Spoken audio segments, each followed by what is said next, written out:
We have seen about 25 schools which has gotten some intervention in one way or the other. Toilets has been built with ramps for people to be able to access them well. And we have learned also of the teachers who have been trained together with the EACS officers, 2 of them. And even the capacity building of the local community, including the parents, which has brought a good positive change on the attitude concerning children who, instead of them staying at home, they are taken to school. Today, I attended a stakeholders forum organized by the Girl Child Network to evaluate the journey that the organization has worked for the last 2 years, looking at the projects and the programs that it has implemented in our schools. We had a discussion and we had the education director for the 2 sub-counties that were represented here, and we got to see an overview of what it entails to improve, and even the challenges and the obstacles that we may be facing. And even in the discussion, we came up with ways on which we can be able to improve it. So I'm sure, yes, we are going to have an improvement on education. Kwanza kabisa tunafanya mambo ya disability awareness. Kama kiongozi ninahakikisha kwamba nimeweza kukutana na vikundi ya watu wenye ulemavu kuwaelimisha kuhusiana na haki yao, na pia kuingia katika community kuwazungumzia, kueleza haki yao, na pia haki ya huyo mtoto maybe kuenda kusoma pale shuleni. Na jambo lingine ni kwamba kueleza kwamba katika dunia tuko ni kwamba lazima mtu mwenye ulemavu aweze kukubalika kwa society, aweze pia kukubalika pale shuleni, ili tuweze kufanya kitu inaitwa inclusive ama masomo ya kwa pamoja. Kwa hivyo ni masuala mengi ambayo tunafanya ili kuhusisha jamii ya watu wenye ulemavu kuwa na rights zao na kuweza kujiongelelea wenyewe. As a department, there are a number of programs that we are implementing because I work with the Ministry of Education.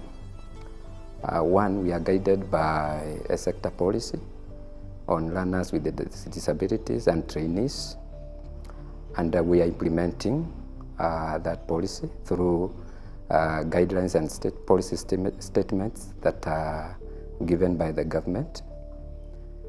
Number 2, we have some of our schools that we call them special schools.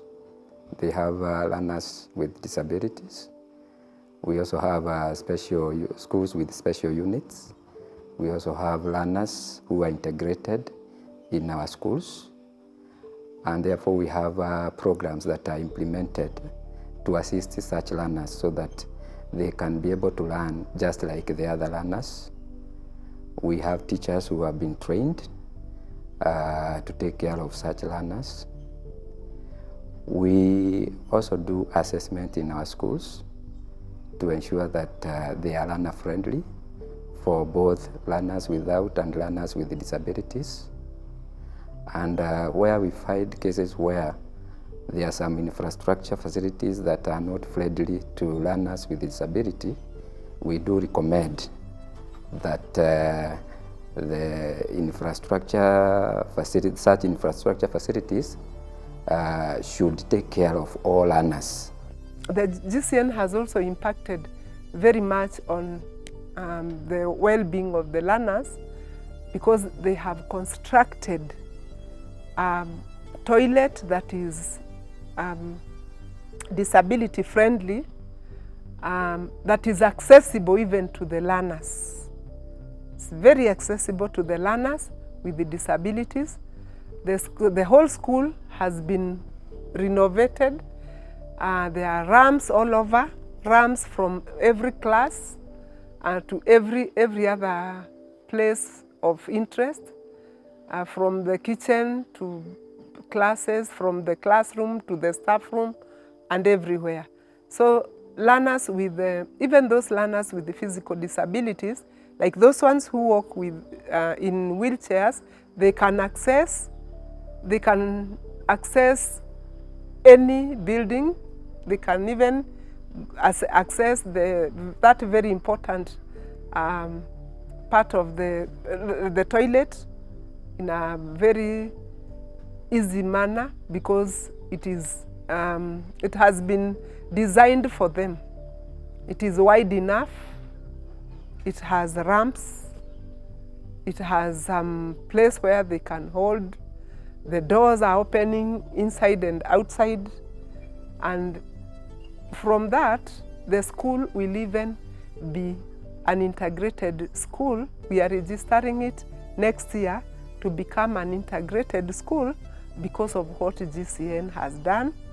Now learners from around the area, Ildamat location, will want to come to that school because the facilities are friendly for them. What Girl Child Network has shown us today is that with resources and personnel, the PWDs, wherever they are, they will be reached, and our learners will feel more active in their day-to-day activities, and the activities of daily living to include going to toileting and actually refreshing has actually been taken good care of by Girl Child Network. It is a big impact because disability is not something new in this community, and these children has been neglected for a long time. But now, since GCN and other partners, together with the government, doing a lot of sensitization, we have seen that there is that change where everybody is following the government policy that all children should go to school irrespective of their challenges in one way or the other. Early this year, around 2 months ago, us as a committee, we decided to go and check ECD center because those are our side, it's devolved. We went to Mashuru. The class we met, we are told that it was being constructed by Girl Child Network, and also they have a lot of equipment. Girl Child Network has really impacted positively on the enrollment of the learners in our institutions. You go to every school, you get at least 1 or 2 who are actually either physically disabled or actually impaired. And it is because of the sensitization the Girl Child Network has done. They have sensitized the community, they have sensitized the learners themselves, and maybe supported their coming to school and maybe their stay back in school. So as a department, we have always gone around also to ensure that the bare minimums that they are required in terms of facilities, in terms of the stay of the learners in those institutions are adhered to by the administrators of those institutions, that is the heads of institution, to ensure that those learners are comfortable learning in those institutions. That has actually motivated them to stay in school. First of all, I would like to appreciate on what our county government is doing. Initially, we had a regulation which was passed in the year 2016-2017, and we had an allocation of some funds. And through these funds, we are able to train persons with disability through capacity building and training. We are also able to give them bursary purely for persons with disability. In the county, we have 2 sections. We have social services, where disability falls. We have a fund which we run as a department, and there is also another fund for education. But purely this was made for the purposes of persons with disability. When you talk about those runners with disability, they also need a conducive learning environment. So we need to adjust the field, we adjust the classrooms, we adjust the pathways, and also make sure that even they will be able to access all the possible offices and other facilities that they may require. So we also want to adjust the curriculum so that it will be able to fit the need of the learners with disability, because they are also learners and they have their rights to education according to the Constitution of Kenya. Girl Child Network has made a lot of change because education starts at a earlier age, that is ECD. And you people, you come all the way, not because you don't have any other thing you do, but you feel somebody with disability, living with disability, is a human being like others. Of which me, as a person living with a disability and their chair, I was so happy. And I thank God, because when you change the life of a person living with a disability, he can also in future can help him or herself to achieve his goals. Cultural Network came to the county, and when they came up with this project, we have seen a good impact, especially on the issue of advocacy, and that the government should be able to follow the laws which are there to take care of these children, and they have laid a good foundation which need to be emulated by all.